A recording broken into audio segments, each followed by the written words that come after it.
Hi hello. അപ്പോൾ നമുക്ക് ഞണ്ടും കിഴങ്ങും കഴിക്കാം.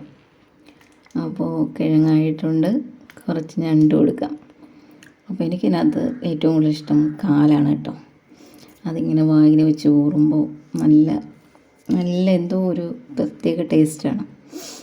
അപ്പോൾ ഇത് നല്ല മാംസമുള്ള ഞണ്ടായിരുന്നു, കാലിനകത്തൊക്കെ നല്ല മാംസം ഉണ്ടായിരുന്നു. അപ്പോൾ ഇതിങ്ങനെ കൈ കൊണ്ട് ഇങ്ങനെ പൊട്ടിച്ച് രണ്ടാക്കി എടുത്ത് കഴിഞ്ഞാൽ അതിനകത്ത് മാംസം കിട്ടും. കണ്ടാ ശരിക്കും മാംസം ഉണ്ടായിരുന്നു.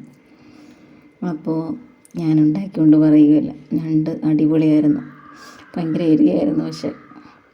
പക്ഷെ പണ്ട് അമ്മയൊക്കെ വയ്ക്കുന്നതാണെങ്കിൽ ഇങ്ങനെ നമ്മൾ കഴിച്ചുകൊണ്ടിരിക്കുമ്പോൾ മൂക്കിൽ കൂടെയൊക്കെ കണ്ണിൽ കൂടെ വെള്ളം വരുന്ന അങ്ങനെയാണ് ഞണ്ട് കഴിക്കാൻ നല്ലത്.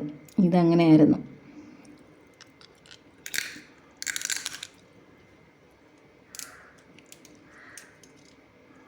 അപ്പോൾ കണ്ടോ, ശരിക്കും മാംസമുള്ള ഞണ്ടായിരുന്നു, നല്ല ടേസ്റ്റ് കൊണ്ടായിരുന്നു ഞണ്ടിന് കേട്ടോ. അപ്പോൾ കിഴങ്ങ് കൂട്ടി ഞാനൊരു പിടി പിടിക്കാം കേട്ടോ. ഇങ്ങനെ പൊട്ടിച്ചെടുക്കണം, ഇത്രയേ ഉള്ളൂ. Thank you.